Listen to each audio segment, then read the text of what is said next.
Terus oh bisa nih 3 besar. Ya udah bertanding. Saking semangatnya, saking over PD-nya, dan di saat pertandingan tuh baru gerakan pertama itu aku gagal. Jadi cuma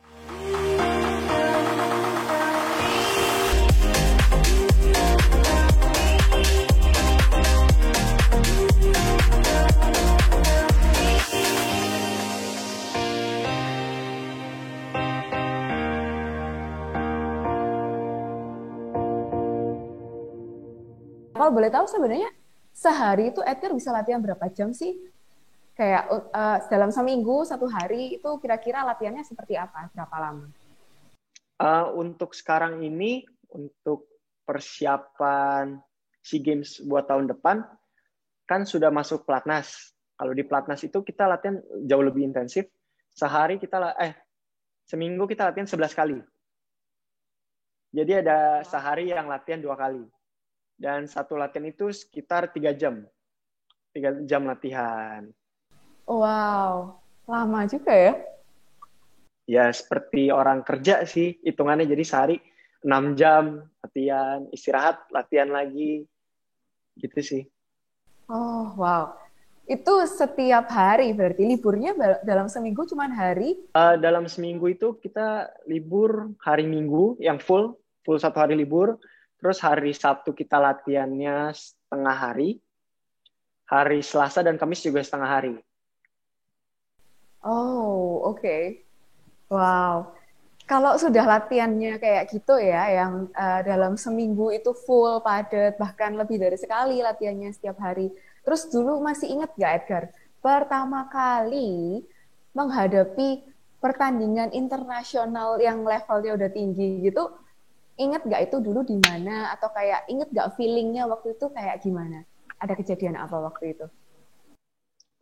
Waktu itu pertama kali pertandingan internasional itu tahun 2009. Itu kejuaraan Asia di Macau, kejuaraan Asia Junior. Uh, Waktu itu juga nggak expect buat kepilih gitu, karena lawan-lawannya juga yang di Indonesia juga bagus-bagus, jago-jago. Jadi ya udah gitu kan.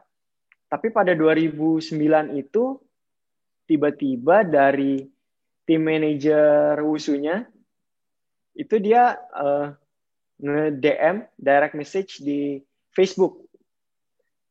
Karena waktu itu aku belum punya handphone, jadi aku emang kadang tuh buka Facebook pakai handphone Cici. Oke. Jadi emang nggak tiap hari, tiap saat buka. Jadi mungkin seminggu cuma sekali, seminggu cuma 2 kali gitu kan. Tiba-tiba lagi buka Facebook, ada message. Kok dari Ko Iwan, nama tim manajernya. Kok ada message dari Ko Iwan, dibuka. Terus waktu itu direct message-nya ingat banget, cuman bertulisan, Edgar, kamu terpilih untuk jadi tim Wushu Indonesia untuk nanti di kejuaraan Asia Junior di Macau. Kamu siap-siap ya. Wah, waktu itu kan kayak bingung, hah? Ini beneran nih? Hah? Terus tanya mama, papa, kasih tahu, mah, pa, ini di SMS sama Ko Iwan bilangnya gitu. Hah? Wah, seneng. Terus aku balas, oke kok, gitu.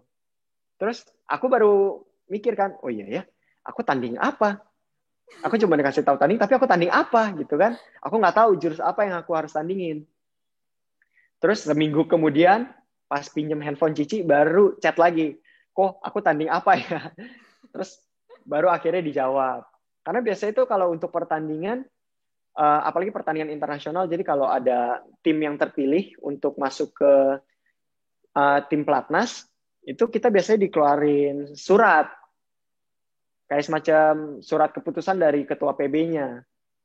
Oh, Tapi yang kali ini hanya dari direct message Facebook. Facebook. Jadi kayak semacam bingung, tapi kayak seneng juga, tapi nggak mau terlalu seneng. Dan akhirnya ya dengan waktu itu persiapan sekitar 3 bulan. 3 bulan persiapan dari pelatih. Aku kan latihan di Sasana. Untuk persiapan kejuaraan Asia-nya aku latihan di Sasana. Pelatihnya ngomong, kamu punya kualitas bagus. Kamu ini kamu mempunyai kesempatan. Di saat waktu itu langsung pede dong, punya kesempatan nih kejuaraan Asia. Terus berangkat ke Makau. Hari pertama tanding itu main tangan kosong. Main tangan kosong itu kalau nggak salah ada 60-an orang. 60-an atau 70-an orang Dari berbagai bertanding. negara itu. Iya, betul. Berbagai negara di Asia lalu bertanding. Waktu itu dapat urutan ke 24. Oke, 24. lumayan Terus tengah-tengah dikit gitu. sedikit kecewa karena waktu itu ada pemotongan nilai di kuda-kudanya. Terus hari ketiga tanding jurus toya itu sebenarnya kesempatan chance menang tuh bisa dibilang cukup besar, 80%. Bisa mendapat 3 besar medali waktu itu. Jadi waktu itu ada 15 orang yang tanding toya.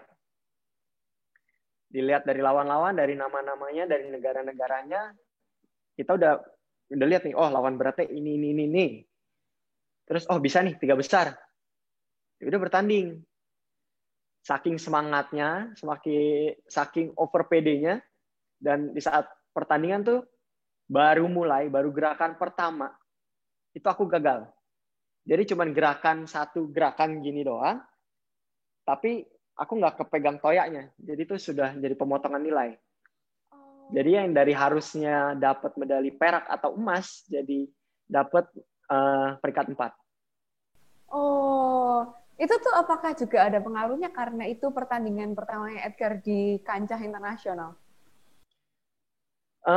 Mungkin karena itu pertandingan internasional ya, mungkin jadi kayak mindsetnya tuh, wah lawannya berat-berat, suasananya beda, terus musuh-musuhnya juga. Biasa kan kalau di Indonesia kita udah tahu nih, kita udah tiap tahun ketemu lawannya siapa-siapa aja, kita udah tahu level masing-masing. Ini kayak ada sedikit kaget juga ngeliat, wih ternyata semuanya jago ya, semuanya bagus. Ini kayak kaget gitu. Tapi mungkin aku tipe orang yang bisa dibilang over PD sih. Jadi semakin aku deg-degan, semakin ngelihat lawan, itu aku lebih mau nunjukin, mau show off bahwa nih gue lebih bagus nih. Jadi makin semangat mainnya gitu kan. Tapi itu mungkin karena pertandingan pertama juga, kurang jam terbangnya, dan belum tahu bahwa over PD juga nggak bagus. Dan akhirnya terbukti di pertandingan itu, karena over PD jadinya terlalu semangat, akhirnya ya lepas itu toyaknya. Iya, iya. Ya itu benar sih, benar banget. Apalagi kalau misalnya kita ngomong tentang mentalitas atlet ya, kayak salah satunya kan tentang confidence gitu. Memang yang namanya confidence itu kayak orang masak gitu, bumbunya tuh harus pas di tengah. Mau kurang juga nggak baik, mau terlalu berlebihan pun juga ternyata bisa ngefek banget ke performa kita ya. Apalagi kayak tadi Edgar di ceritanya Edgar tuh di pertandingan pertama yang international, kan setiap event itu sebenarnya punya pengaruh yang beda-beda di setiap atlet atau setiap orang. Ada mungkin kalau orang di pertandingan pertamanya internasional dia nggak pede malah, kayak deg-degan banget, sampai gemetar dan lain sebagainya. Itu juga bisa mempengaruhi performanya dia jadi nggak seberapa bagus kan gitu. Tapi ternyata ketika responnya, misalnya kayak Edgar nih, yang tadi Edgar cerita, oh iya aku kepingin nunjukin malah gitu, kayak over PD excitement-nya itu terlalu tinggi gitu. Nah, kalau di dalam psikologi olahraga nih, itu tuh memang triknya bagaimana cara kita mengontrol diri gitu. Itu kalau di dalam olahraga, Edgar sebagai atlet merasakan banget ya, berarti bagaimana kita bisa Betul, betul. mengontrol, ini aku lagi terlalu pede nih, aku terlalu over excited nih, harus di slowing down sedikit supaya nggak mengganggu performa aku. Itu berarti penting banget ya sebagai atlet. Bisa dibilang itu kunci utama di saat pertandingan. Karena mungkin di saat latihan, semua orang bisa mengeluarkan seluruh kemampuan dia. Tapi mungkin di saat pertandingan, mindset kita, nervousnya kita itu bisa merubah segala sesuatu di karpet pertandingan. Dari yang seharusnya kita bisa bertanding secara maksimal, karena mungkin kita nervous, jadi beberapa orang mungkin ada yang bisa disebut demam panggung. Jadi dia nggak bisa mengeluarkan kemampuan maksimal dia. Iya, jadi dia lebih tegang, lebih kayak nggak mau pemanasan, lebih kayak takut. itu kan jadinya mengurangi performa.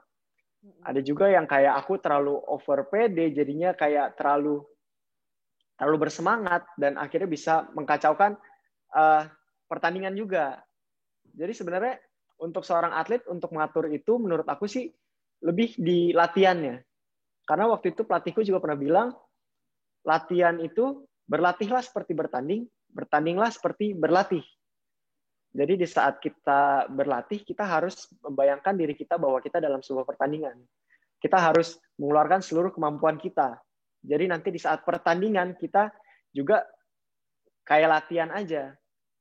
Bebannya jadi jangan terlalu dipikirin. Yang penting apa yang kita sudah latih, kita keluarkan di saat pertandingan. Betul, wah, nice, nice. Itu bagus banget sih tadi. Berlatihlah seperti bertanding, bertandinglah seperti kalian latihan. Itu bagus banget. Itu quotes yang bisa kita terapkan dalam kehidupan sehari-hari juga ya. Karena kan banyak orang mungkin karena latihan itu repetitif, kayak berulang-ulang melakukan hal yang sama, bosen kayak gitu. Padahal di situ kalau kita serius itu kuncinya supaya ketika bertanding itu malah bagus, ya nggak?